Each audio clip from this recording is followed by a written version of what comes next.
ఎందుకంటే ఎక్కడ చూసినా రేపులు, మర్డర్లు అండ్ ఆడపిల్లల కాలేజీ బాత్రూమ్స్ లో హిడెన్ కెమెరాలు పెట్టి ఏ విధంగా పైశాచిక ఆనందం పొందుతున్నారో మనం చూస్తున్నాం.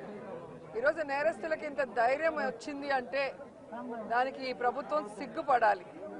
ఎందుకంటే గతంలో జగన్మోహన్ రెడ్డి గారి ప్రభుత్వంలో ఒక తప్పు జరగాలి అంటే ఎంత భయం ఉండేదో మీకు అందరికీ తెలుసు.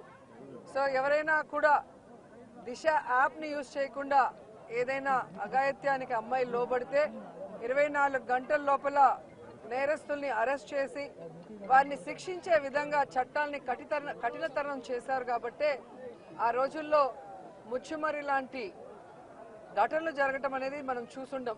నిజంగా చాలా బాధాకరం. ఒక 9 ఏళ్ల అమ్మాయిని రేప్ చేసి చంపేసి ముక్కలు చేసేశారు.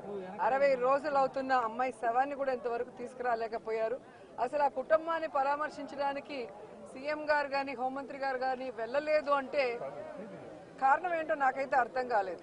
ఎందుకంటే మదనపల్లిలో ఫైల్స్ దగ్ధమయ్యాయి అనగానే డీజీపీ గారిని స్పెషల్ ఫ్లైట్లో పంపించిన వాళ్ళు ఎందుకు ముచ్చుమరికి స్పెషల్ ఫ్లైట్లో డీజీపీ గారిని కానీ లేదా సంబంధిత మంత్రి గారిని ఎందుకు పంపించలేదు నాకు అర్థం కాలేదు.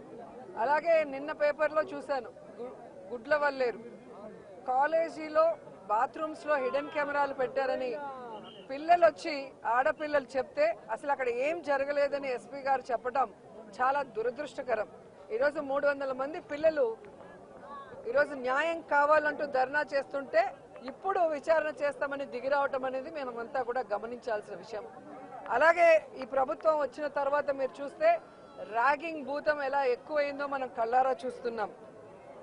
నారాయణ కాలేజీలో మెడికల్ విద్యార్థినిని ర్యాగింగ్ చేసి చంపేశారు. అలాగే కలికిరిలో జేఎన్టీయూలో విద్యార్థి ర్యాగింగ్ చేయడం వల్ల ఎలా ఆత్మహత్య చేసుకుందో గమనించాం.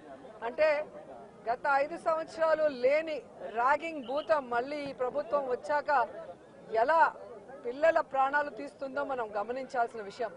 నేను ఈ ప్రభుత్వానికి ఒకటే చెప్పగలను, రెడ్ బుక్ రాజ్యాంగం మీద పెట్టిన దృష్టి ఇంట్రెస్ట్ పక్కన పెట్టి ఆడపిల్లకి రక్షణ కల్పించడంలో, గౌరవాన్ని కల్పించడంలో మీరు ముందుండాలని కూడా వాళ్ళని కోరుకుంటున్నాను.